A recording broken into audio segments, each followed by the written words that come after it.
Hey guys, today I'm going to share with you how to make the most delicious carne adobada. So if you want to learn how to make it, just stay tuned and I'll show you how. Alrighty guys, so let's get started with our ingredients.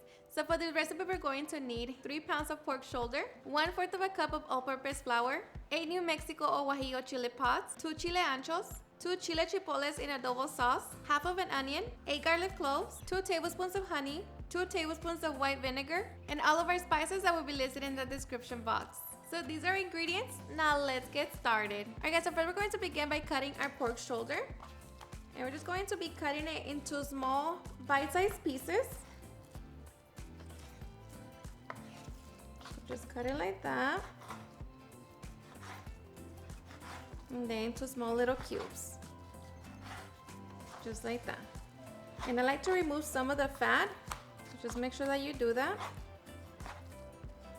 Alright, so once we have cut up our meat into small little cubes, we're going to pat it dry and sprinkle some salt and black pepper. And just make sure to get it all over the meat. And along with that, we're going to be coating the meat with some all-purpose flour. So just mix it in, make sure that it is nice and coated. And this is just going to help to thicken up the sauce while it cooks. So once our meat is nice and coated, we're going to set it to the side so we can make our sauce. Alright, so to make our sauce, we're going to begin by cleaning our chile pods. I already rinsed them. Now we're just going to be removing the stem along with the seeds. And I'm using New Mexico chile pods just because I like how spicy they are. But of course, if you don't want your sauce to be spicy, you can always just use chile guajillo.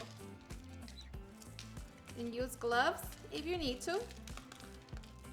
But just make sure to remove the seeds.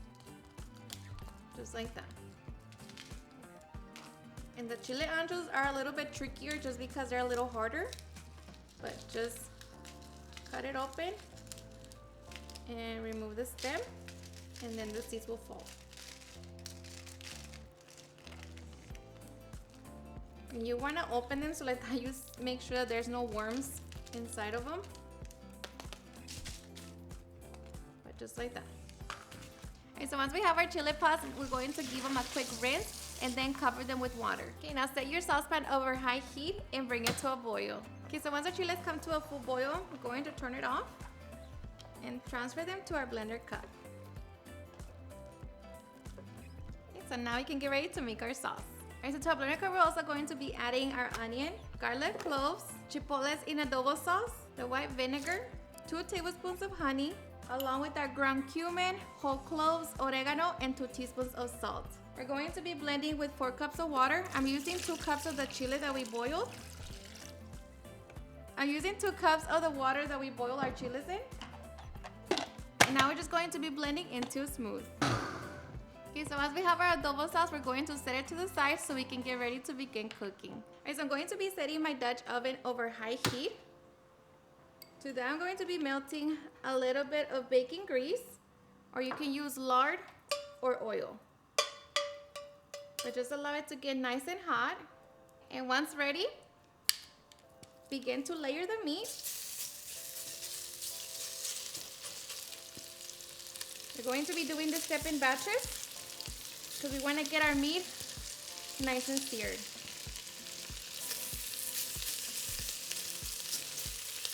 So just make sure that it lays in a single layer.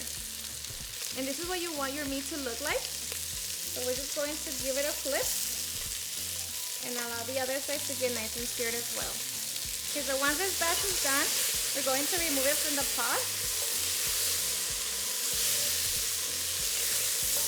And we're going to repeat the process with the rest of our meat. Okay, so once we have seared all of our meat, we're just going to return all of our meat back to the pot. Here we're going to add our sauce and make sure to strain if you need to. And make sure to scrape the bottom of your pot just so you can get all of the burnt bits. Add a little bit more water to my blender cup. Now we're just going to move it. Make sure to scrape the bottom. Add your 2 bay leaves and bring it to a simmer. Okay, once it comes to a simmer, we're going to turn it off, cover it, and now we're going to transfer it to our oven at 325 degrees and allow it to braise for 1 hour and 40 minutes. Alrighty guys, so after 1 hour and 40 minutes, our meat should be done. Of course, make sure that you check it. The meat should be nice and tender. Look at that. So now you could just skim the top and remove all of the oil and just allow it to rest for a few minutes, and then we could get ready to serve. Alright guys, and after a few minutes, we can now get ready to serve. And of course, I'm going to be serving with a side of beans and rice. So just grab your carne.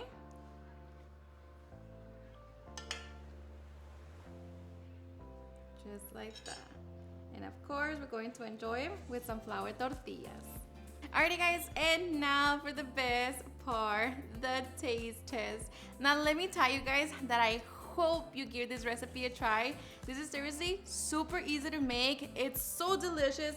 The meat, so flavorful, so tender. I promise you, you and everyone that gives it a try is going to love it and enjoy it so much. I am so ready. Let me tell you that this carne adobada, it's very unique in its own way. It's similar to the chile colorado, but very different as well.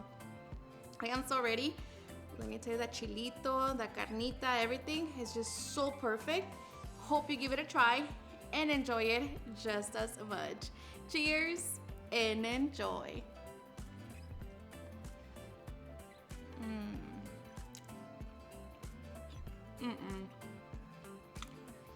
This, seriously, the best. So flavorful, so perfect. It's a little spicy, but you could always adjust it. This is just so good. Alrighty guys, and there you have it, how I make my super easy and delicious carne adobada. I hope you guys enjoyed watching this video, and if you did, please don't forget to give me a big thumbs up, share with your friends and family, and if you regret this recipe, please don't forget to tag me on any of my social medias. And if you're new to my channel, please hit the subscribe button so you guys keep part of our family. Thank you so much for watching, and I'll see you guys on my next video. Bye.